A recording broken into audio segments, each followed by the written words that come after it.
Is Call of Duty Cold War Zombies overhated, or is it really that bad? Hi, my name is Young Noodle, and today we're going to be talking about whether Cold War Zombies is overrated or not. And one thing that I wanted to say is I joined Cold War Zombies very late to the party. I kind of skipped over Cold War. I played the campaign when it came out. I played a little bit of the multiplayer. I played a little bit of Firebase Z Zombies. Never did the Easter eggs. Didn't really feel it when it first released. And yeah, I just started playing it recently. I'm a very big Zombies fan, especially when it comes to the old style zombies from Black Ops 1, Black Ops 2, and Black Ops 3, especially with the modded zombies. And my very first basically Call of Duty game was World at War, and I got into zombies, and that's what got me into Call of Duty. So basically I wanted to give my opinion today on Cold War after giving it a fair go, especially as I guess I'd consider myself an OG Zombies fan, and whether or not you should give it another chance. And first thing I wanted to say is Cold War has a lot of hand-holding compared to the old Zombies, especially for Easter eggs. It makes it feel more like a campaign, and I think that's one thing that a lot of people don't really like, especially as hardcore Zombies players. And it's tough because I don't mind it. It's cool that it has a full-fledged like story mode to go along with the zombies, and not just like hidden little Easter eggs that give you a cutscene. There's boss fights and stuff like that, and we've gotten to the point where Zombies has a full-fledged, like full-on campaign-based story almost. And the gameplay in the background right now that you're going to be seeing is from my Twitch stream. It was me and my buddy Traceop trying to get to round 55 on zombies and just kind of screwing around on Mar de Toten, which is one of my favorite maps from Cold War. And that's another thing that I wanted to mention, and why I mentioned the gameplay is aesthetically, Cold War is probably the most pleasing zombies that I've played since Black Ops 3. The art style, the wonder weapons, the pack-a-punch camos, and everything are very, very, very satisfying, and it's probably one of the most satisfying things that the game has an actual level system as well. That's probably one of my favorite things. I do want to point that out. The level system, as well with the aesthetic and the color palette of Cold War, the level system makes it really, really fun to be able to have a kind of something to grind for other than just the achievements. It gives a lot of replayability, whether you level up your weapons, your abilities, your perks. You can level those up as well, and they basically do more than just a static thing that the perks will do.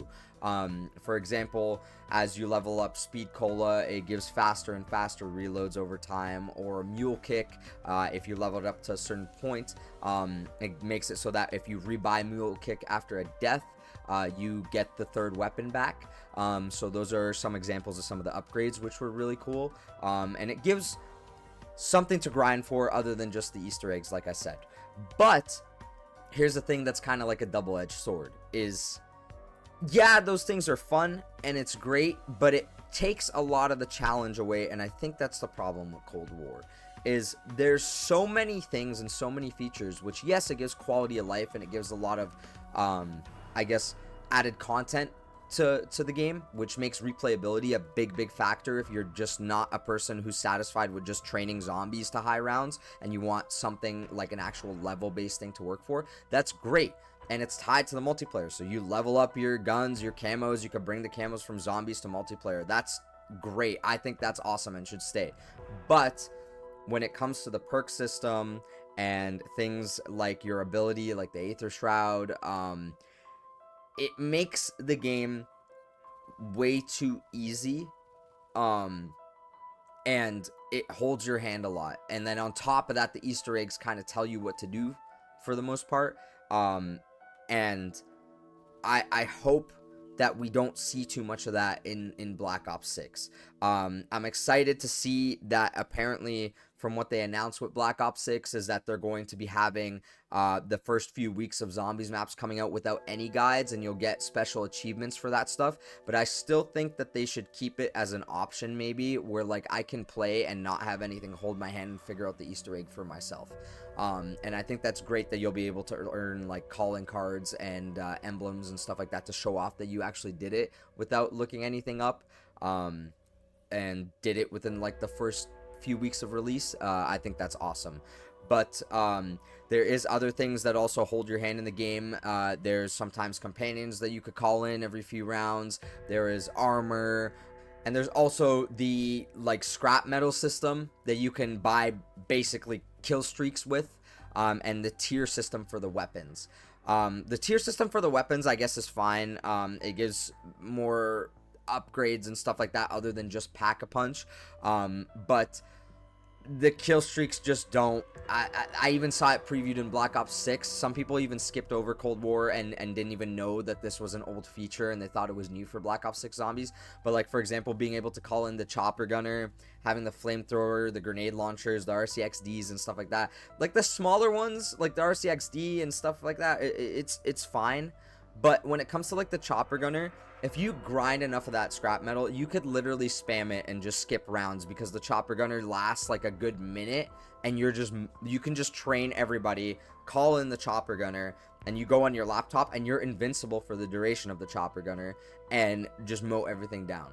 And it's a fun little gimmick in the beginning, but then when you realize that like that skip is there, you could be either sitting there putting a bunch of bullets into zombies and wasting your ammo and basically taking forever to kill everything and forever to get through the round, or you could just basically level skip with the zombies or with the chopper gunner. And having that option there is great, like I said, but and I guess like you can just choose not to use it, but it's just dumb to begin with, in my opinion.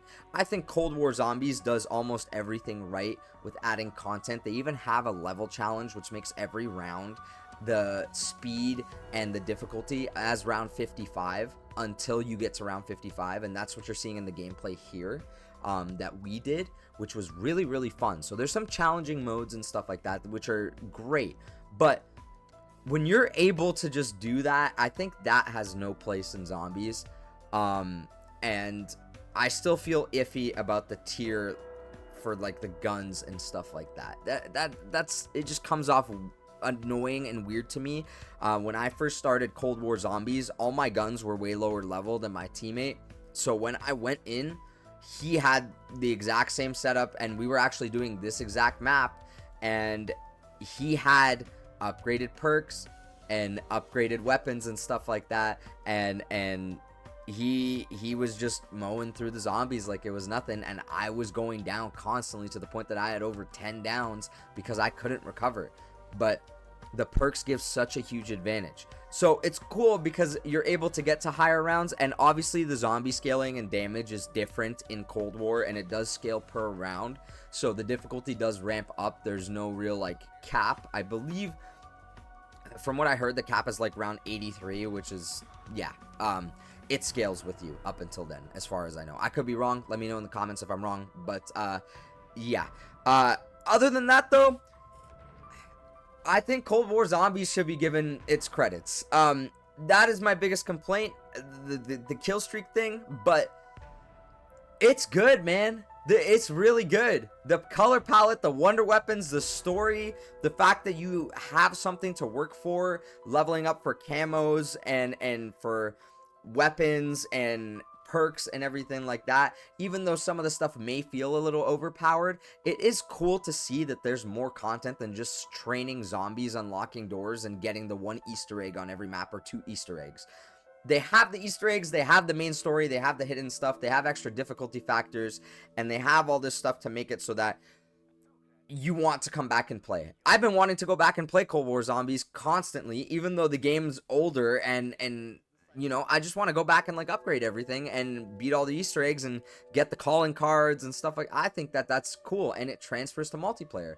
You get double XP tokens, you get levels, you get battle pass upgrades. So if you do not want to play the multiplayer, but you want those skins and you want stuff to bring into zombies, I think that that stuff is great to be interchangeable. I think that it's great that you could bring it from one mode to the other. If I grind for a Dark Ether camo in multiplayer, I should be able to bring it to zombies. You should be able to. Or if they don't have a set crew and I'm able to pick operators, I think that's cool too, depending on how they make the story. Obviously I prefer to have a set crew for zombies. I'm old school like that. I've always loved the crew and the story, but it's also cool to kind of be able to bring the stuff that you gotten from other game modes into zombies.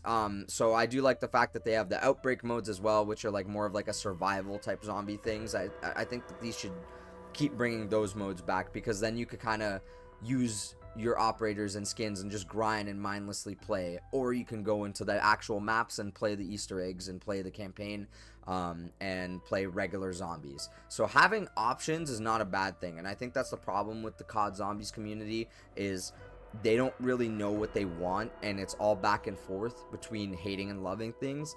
I think the more options that we get without taking away the old stuff, hopefully, like I was talking on stream the other day with Trey, and his idea and our idea was basically, hopefully, that it would, I guess, be like a zombies hub one day, where we get continuous maps, and when a new game comes out, you don't have to launch the new game for zombies, and you could just continue to play old zombies maps, new zombies maps with all the new content and stuff. So I don't know if that'll ever happen. It probably won't, but it would be cool, since they're pushing everything to be in one single hub and to transfer from games, to see that go for zombies as well. But yeah, I just want to give my opinion on Cold War and what I thought about it, and just kind of ramble about it a bit, since I got into it late. And you know, I've been enjoying it, and I'm excited to see Black Ops 6 Zombies. I'm super excited. I'll be streaming that on my Twitch channel on twitch.tv/youngnoodle_. And yeah, let me know in the comments what you think. If you've tried Cold War, if you hate it, if there's any underrated zombies that you think I should try, like Infinite Warfare or Advanced Warfare, because I've never given those a go either. So yeah, make sure to subscribe to the channel for more content, and I'll see you in the next one.